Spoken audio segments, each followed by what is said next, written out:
Hello and happy Tuesday.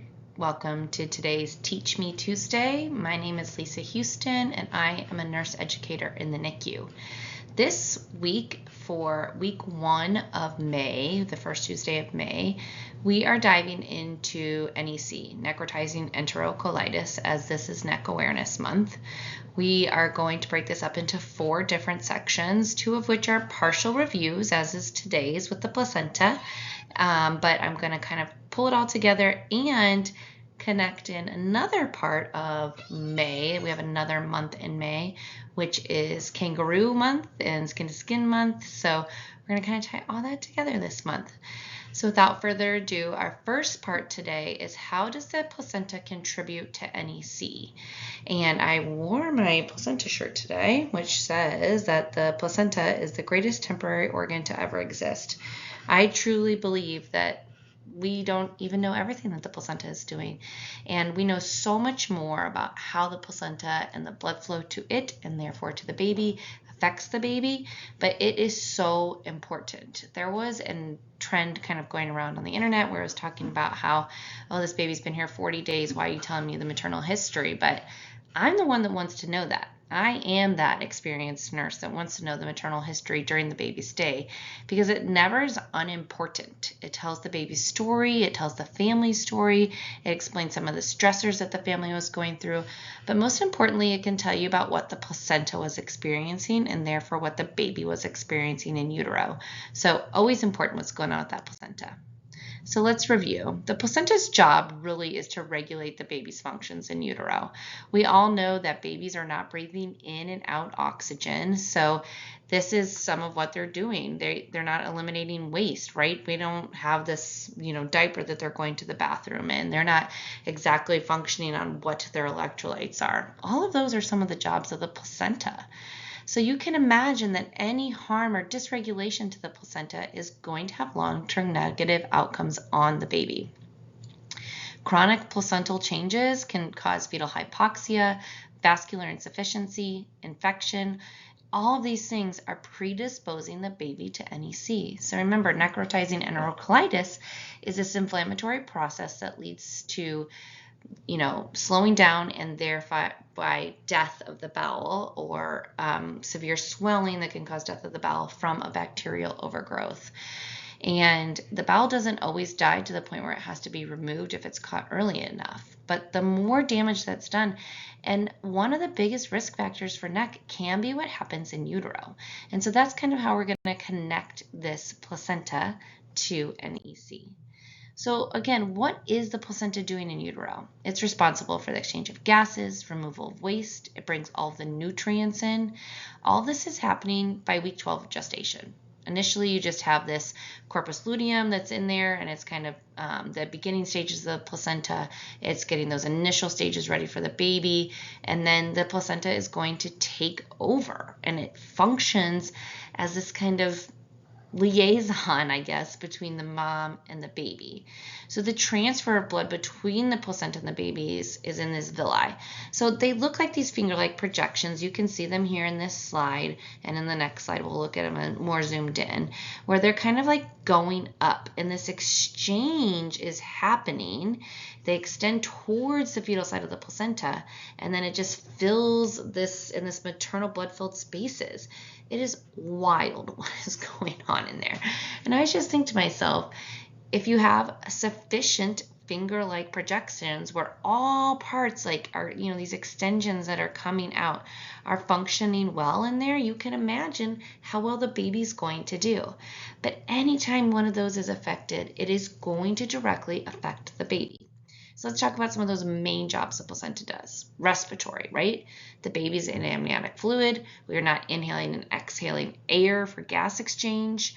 We are not exhaling and breathing out that CO2, right? So the placenta has to do that. It moves gas through the villi, and then the fetal cells attract oxygen from the mom's circulating red blood cells, and there's this gas exchange kind of on a capillary level. It's pretty fascinating. Again, here you can see these finger-like projections that are coming in and allowing for this gas exchange across capillary beds. The kidney function that the placenta is doing is it's acting as that electrolyte and acid-base balancer. So we talked a lot about blood gases last weekend and really put this connection in kind of how is the acid and the base side of the blood gas equalizing each other. And that's what the placenta is doing. So then when we connected that to HIE, you can imagine that if the placenta cannot exchange the carbon dioxide and the oxygen well, it is going to rise in the baby. And the baby's not going to have enough oxygen. So you can imagine that acidotic blood can also cause changes in perfusion, which increases your risk for NEC. The kidney function also is removing the waste, and it's just ensuring the balance of electrolytes and the hormones.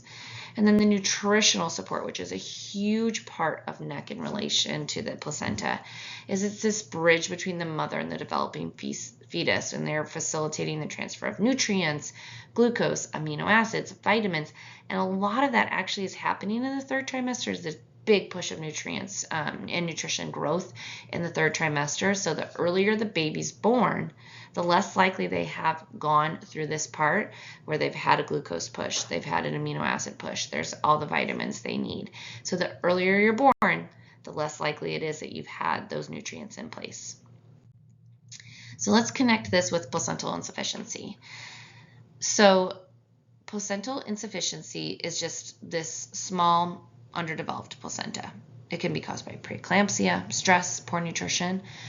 I think really thinking about stress in relation to what's going on with the mom and how it changes her cortisol levels, which then change the blood flow within her, changes the blood flow to the placenta and thereby to the baby, is such a big part of a baby story. And looking at your social determinants of health and how those are increasing her stress are also going to increase the stress to the baby. It's important to put these little puzzle pieces together.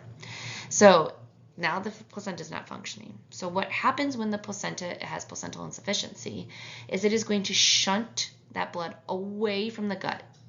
And we say to ourselves, like, the gut's not a vital organ. Sometimes we all think it is. My gut sometimes thinks it's very important. But it's not in relation to things like the brain, the heart, the lungs, even the kidneys. So when a baby's born, and especially a premature baby or an ELBW, and you think to yourself, like, okay, if they're not peeing, that means that their kidneys probably took a hit. We think about this sometimes with HIE babies, right?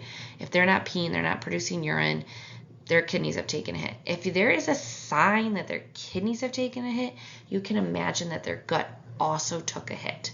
So putting those things together and thinking to yourself, this baby's going to be at higher risk for NEC than some of the other babies. So that causes that decreased blood flow, the gut shuts down and potentially becomes inflamed, or the gut will die.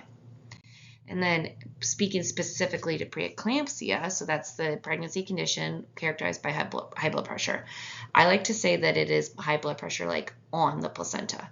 So when you say that there is high blood pressure or just chronic hypertension, that's really what mom is experiencing and what her blood flow through her heart and all of that is, and how much work her heart is having to do. Really, preeclampsia is saying, like, how hard is this placenta having to work through the blood flow that's going through it? And if it is severe, if your preeclampsia is severe, if you're spilling proteins, meaning the baby's not getting any of that stuff that's going on, that's going to cause a decreased blood flow to baby. The decreased blood flow will cause shunting of blood from the gut to more vital organs such as the brain. Are you sensing the pattern? So let's think about IUGR. So IUGR is defined as growth in a newborn that's in less than 10 percentile. So that means if you had 10 babies, 9 out of 10 are going to grow better than this baby.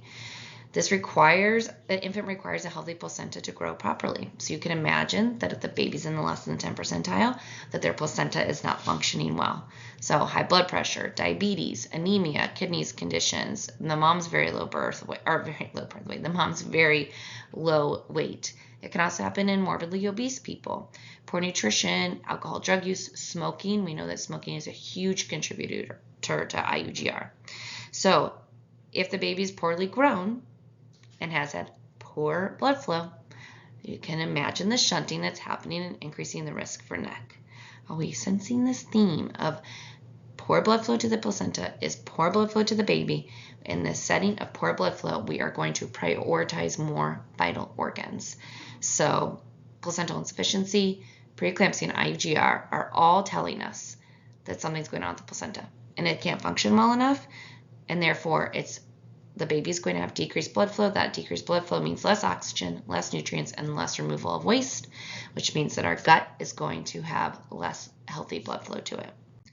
So when we specifically think about infection, we think about infection in the placenta that can spread to the baby. So this can be increased inflammatory response, impaired intestinal barrier function, altered gut microbiota. The gut microbiome, I don't even think we know 10%. I don't know an actual statistic. I don't want you to be the key takeaway here. But we don't really know exactly how much our gut is kind of influencing the rest of our body. So in any baby, if the gut is altered, the gut microbiome is altered, you can imagine their increased risk for NEC. And then, of course, our reduced intestinal blood flow. So placental inflammations are going to cause alterations in fetal blood flow, reduce perfusion to the intestines, decrease blood flow, compromises oxygen, nutrient delivery, etc.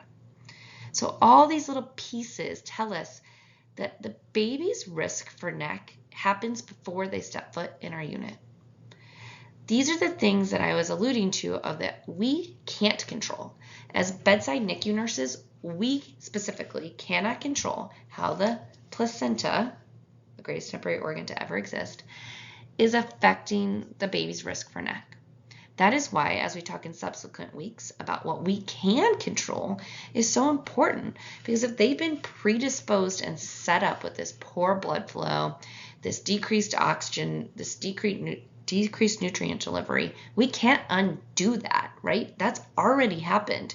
There is tons of evidence. I have lots of articles if you're interested in how preeclampsia, IUGR, those babies, if you compared them to those that didn't have them but born at the same week gestation, are more likely to develop NEC. And that is because of this altered blood flow. So it is so important to know those parts of your baby's story. Remember, we're going to talk about the statistics of NEC as we go through here around the 3rd week of May. The most likely baby to get NEC is not the 2-day old 24-weeker. It is a baby who has been around for 6-7 weeks. That inflammatory response has already been well in place. So if we can do everything that we can control, that's going to make up for these things that we cannot control. So parent education, which is my most favorite thing to talk about, is tricky here, right? We aren't really part of their pre-birth story, but we can do a lot to assure that women have early access to care. We can teach about comorbidities. Our moms that are in the NICU, we can talk about future pregnancies, getting healthy before their future pregnancies. We can teach women about warning signs of what high blood pressure looks like. We can help them in that regard, but there's not much we can do as bedside NICU nurses to help kind of educate towards preeclampsia and the things that are going to affect the placenta part of this baby's story. But what we can do, which I think is important, is I'm sure if you've experienced a baby with severe NEC, surgical NEC, or a baby that's died of NEC, is like, did I do everything I could? And the answer, and the mom's asking you that, and the answer is yes. There's nothing that a mom can specifically do to say oh, my baby is not going to have NEC. So as long as we are helping to make sure that they are in a healthy environment, but at that point, obviously there's not much we can do. We can help for future pregnancies. So did you sense a theme today? The placenta plays a huge role in what happens to the baby. Anything that happens to alter the function of the placenta risks blood flow to the baby. Decreased blood flow to the baby causes shunting away from minor organs like the intestines towards the major organs. Therefore, the best thing to happen is for the placenta to stay healthy. A healthy placenta is going to decrease the risk for poor perfusion to the baby, which will decrease the risk for NEC. Does it eliminate it? Absolutely not. Can we have a terrible placenta and do everything right in the NICU and the baby not get NEC? We sure can. Not every baby with placental insufficiency is going to get NEC. Not every baby that is born to a preeclamptic mom is going to get NEC. So it's so important to know that those are the things we can't control. So we're going to work on the things we can control. So over the next few weeks, we're going to talk a lot about what we can control as bedside nurses. And really, I'm just wanting another opportunity to talk about my greatest temporary organ to ever exist. I love the placenta. I love studying it. I love watching videos about how it works. There's a lot of great ones on YouTube if you're interested. So have a great Tuesday. Join me next week where we start talking about controllable risk factors to NEC, things that we as bedside staff can control. And we're going to also dive into NEC and what it is, of course. So have a great day, and I will see you next week.